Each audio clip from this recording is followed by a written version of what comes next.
Bernice Ross, the CEO and President of BrokerageUpandRealEstateCoach.com, and I have my favorite attorney in the world, Marinda Neumann, is with us today. She's helped us in our business here at Real Estate Coach and Brokerage Up for a number of years. And Marinda is an expert on cybersecurity, and she's joining us for today with a great session called Keeping Your Data Safe in an Unsafe Environment. Marinda is the managing attorney at Lotus Law Firm. So Marinda, welcome. Thank you for being with us today. Thank you, Bernice, for having me. Well, delighted to have you with us. So let's get to it and talk about, first of all, let's just take a look at what some of the risks are out there and what some of the best practices are. And you've identified three that we need to pay attention to: malware, ransomware, and phishing. So let's start with malware and talk about best practices for each one of these, and then what people can do to keep themselves safe. Okay, so you mentioned malware, phishing, and the ransomware, and they're not new terms. We're all very familiar with them, and so generally speaking, I'll define what they are. And I think the biggest trends that we're seeing now is just how the hackers are using them and sort of how they're changing their target audience. So ransomware is one where you might receive an email, or the hacker might otherwise gain access to your network, and then they shut down the networks and they hold your data as hostage for some said fee or said ransom. The phishing attacks, we see those via email. That's where it's a spoofed email address, or there's a spoofed link that's embedded in that email, and it somehow entices the user to click on that link and redirects you to a spoofed page or something like that, which then oftentimes prompts you to log in and then therefore has your login information and is compromised that way. What's new with the phishing scams now is they're using different devices or mechanisms, rather, via text messages, WhatsApp, Facebook messaging, those kind of things. So as users, we're pretty suspicious of email. We've heard it frequently enough, and so we're more cautious when we're using our email. But in these other applications like WhatsApp or text messaging, we're more trusting and we're more likely to maybe click on a link.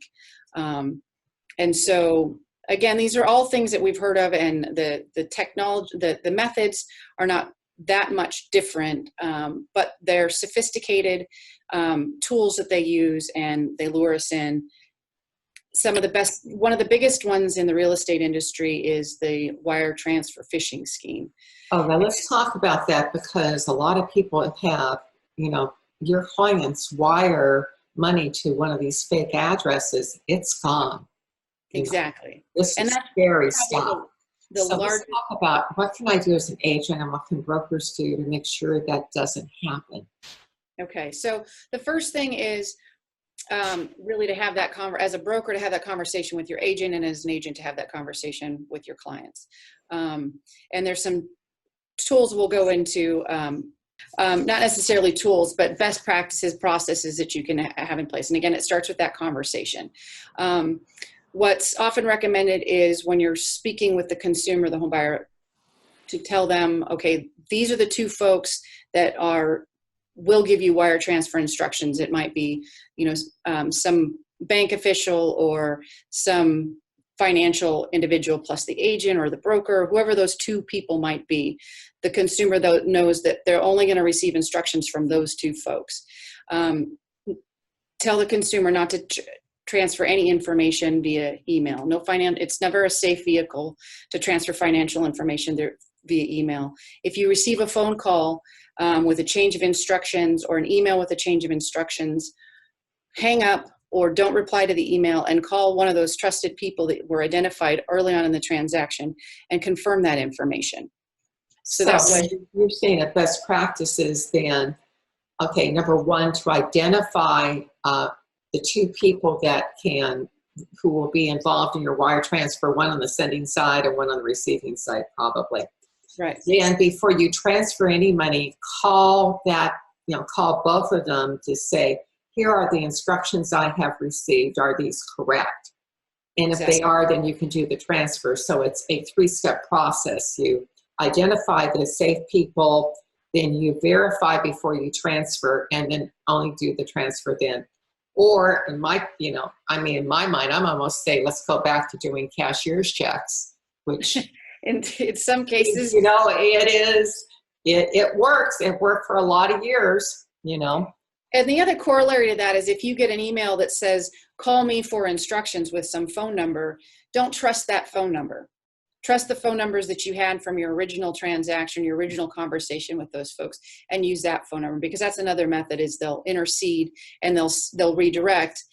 So instead of calling the person you think you're calling on the other end, you've been redirected to a third party. So another thing is to make sure that you have the correct phone numbers for those 2 trusted people and the correct emails, but you want to verify with a phone call when you wire transfer, absolutely. to the number, and verify the routing instructions. So that's the safest way to do it. That's a great suggestion. I've never heard anybody outline it that way before, Marinda. So that's, simple, clear, and I like, then who's going to be handling it. Now, if it turns out your escrow officer or your title officer is on vacation and you need to get a backup person at the title company or at the escrow who will be handling it. So, okay, I want to go back to, let's assume that my data has been captured by malware. What can I do?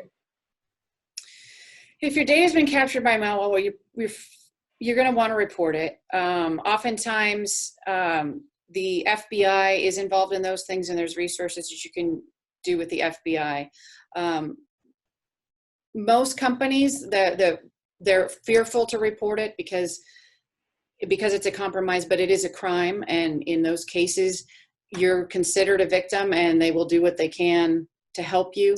You want to notify your insurance provider. The first thing you're probably going to want to do is notify your IT department or the vendor or someone in a position that can help you technologically, depending on what system has been hacked, in order to try to thwart that attempt, whatever it might be. If you've got backup systems, you're going to want to disconnect those from whatever your central system is, so if you don't lose any of that data.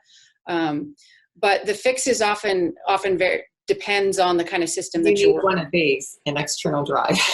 Yes. 2 of them, so you have everything backed up, and that way, because they probably won't get to my external drive, right? Or will they? There's probably some sophisticated hacks out there that can get to your backup, but generally it is on your, they're going to be targeting your primary system.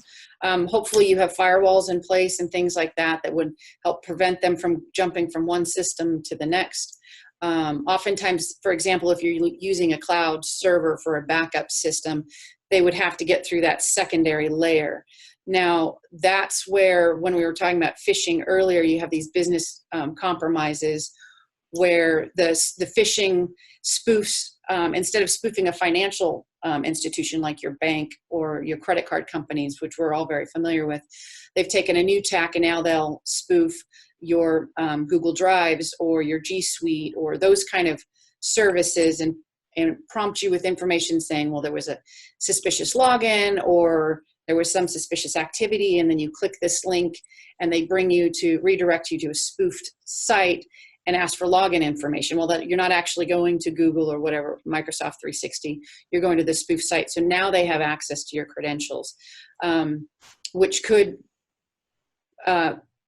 compromise your backup server if you're using Microsoft 365 or G Suite, for example. So, but it would be a multi-layered approach in that respect. That's not to say it's the only way to do it. As I said, hackers are very sophisticated, but. Well, one of the reasons I don't like Google Drive is that I think it's more vulnerable. We're using Dropbox, and that's a lot harder, I think, to get into than Google Drive is. And also, I think it's just a much better application overall.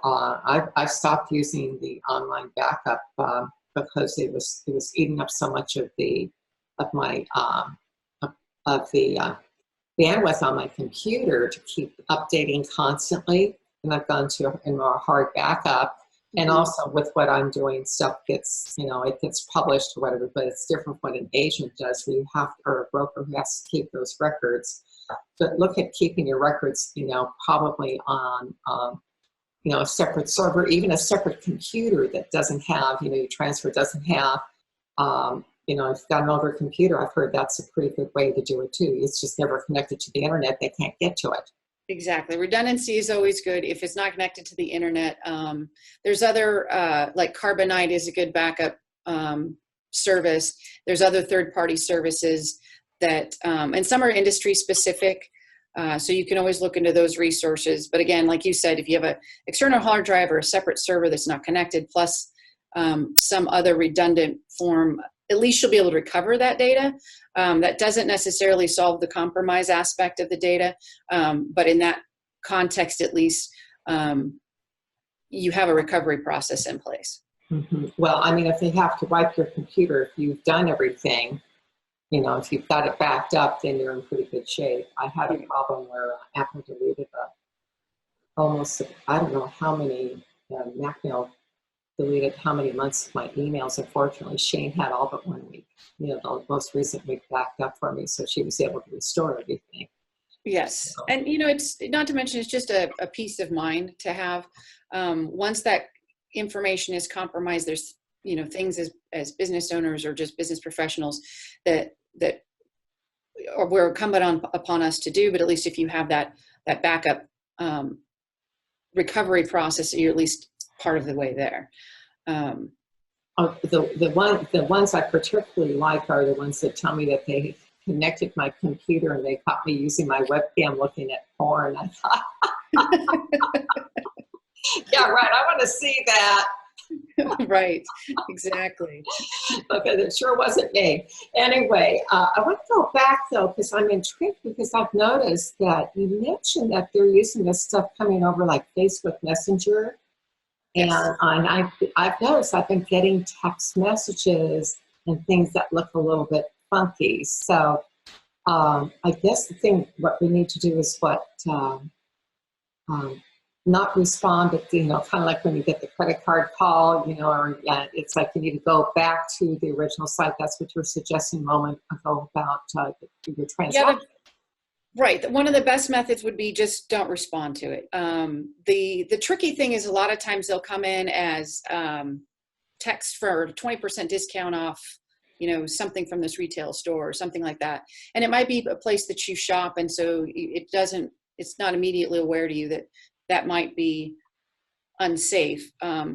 So it's always best not to respond or not to click on the links. There is a site, and I'm going to look, I have it on my notes here. There's a thing called the US short code directory.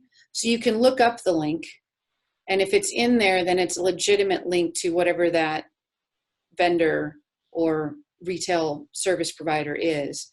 So that's another thing that you can do if you just want to take that extra step and look it up before clicking on it. Well, I hadn't heard that. I think that's a great suggestion. One of the things that I always do is if it looks suspicious, Shane always reminds me to click on the address. But I've had a couple recently I've had to send to her because I couldn't tell. So, I don't know what she's looking at. That US short code directory, boy, that's a great suggestion, Marinda. That's something I haven't heard about. So we talked about ransomware, malware. Let's talk a little bit more about malware, because that is something that you can deal with. What are some of the systems that you're using on your machine to protect you from malware?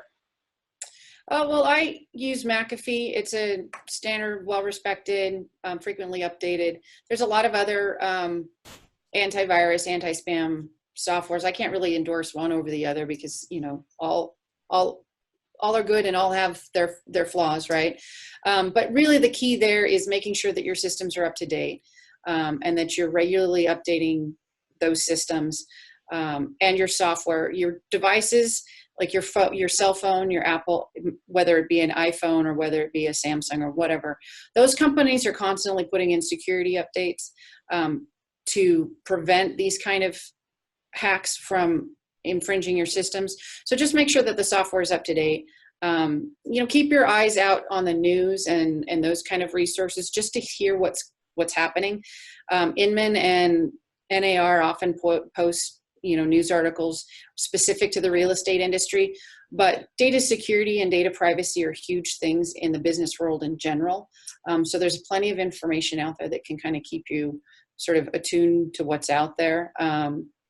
But really the key there is just have good antivirus software, keep your systems up to date, use encryption where you can, use firewalls at all times. Again, don't click on things you don't recognize, and don't open emails from people you don't recognize. They're all the same things that we've been hearing over and over, but right now it's kind of a across the board with all your technology philosophy, as opposed to just maybe email or just maybe your desktop computer. Well, I tell you what, I've been using, I went through about 3 different systems for protection on my Mac, and I ended up Malwarebytes, and I've really been happy with them. I had 2 different systems I had run, and they weren't picking things up, and that Malwarebytes on their free version picked up, and then, of course, they, you've got them, they identify what the problem is, but if you want to get rid of it, you've got to pay them, so. That's how that works. That's a whole different thing. So let's assume now that my data has been breached, and I own a brokerage. Maybe I'm a small broker. I know the bigger companies will have IT departments and people that handle this. But if I'm kind of just a small broker, it's me and maybe someone else that works in terms of senior leadership with me. What can I do to protect myself? Or what do I have to do if my company's system gets hacked, or one of my agents who is using the system gets hacked? Okay, well, part of that depends on what kind of a hack what kind of a hack it is. If it's a phishing scam that involves a wire fraud, wire transfer, you're going to want to contact the FBI. They often have some in your local area. There's been a huge influx between 2015 and 2017, and that stat's a little bit old, but targeting the real estate industry because it's such a large transaction, right? So that is an increase that they've seen, and so the FBI can, if they're notified soon enough, they can try to intercept the money moving, and then it can be recovered and returned to the consumer. But if you don't notify them quickly enough, it might already be gone. So the first thing in that context would be to contact the FBI. And notify them, and then contact the bank immediately. Maybe you do those at the same time, have one person calling the bank while one person's on the phone with the FBI. So if it's that's probably the most significant risk, the largest immediate impact, I would say. And then you go through the process of identifying how the breach occurred, and updating your systems. That might be contacting your IT department. That might be, almost certainly includes training. And again, that's just going to depend on the source. If it's a ransomware, as I mentioned, you're going to isolate your backups as quickly as you can. Contact whatever vendors, IT service providers you have to help you access or re-access your systems or recover your systems, whatever that process might be. In any case, regardless of what type of a breach it is, if you have client data that's been compromised, every state has a breach notification law. So as a business owner, with that information, if your client's data has been compromised, you have to notify each and every one of those clients. Obviously, that's going to follow a brief, investigation period, so you can kind of identify what the breach was, what kind of information was compromised, whose data was involved in all of that. So it's going to be a process, and it's going to be a little case by case. But the first steps in most cases is, report it if it's, as I said, the wire transfer, and then try to isolate your systems and secure them to the extent that you can. Notify those IT professionals, and try to recover the system, to the best of your ability, I guess.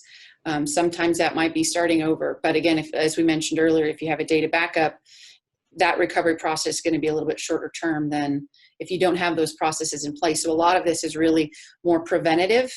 It's always better to avoid it if you can.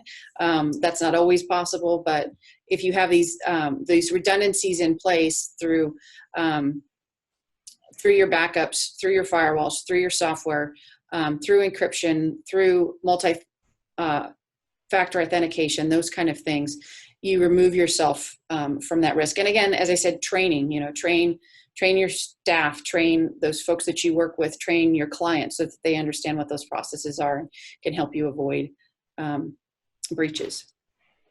Well, those are all great suggestions. Now, you talked a little bit about something called cybersecurity insurance and data breach insurance when we were prepping for today's video.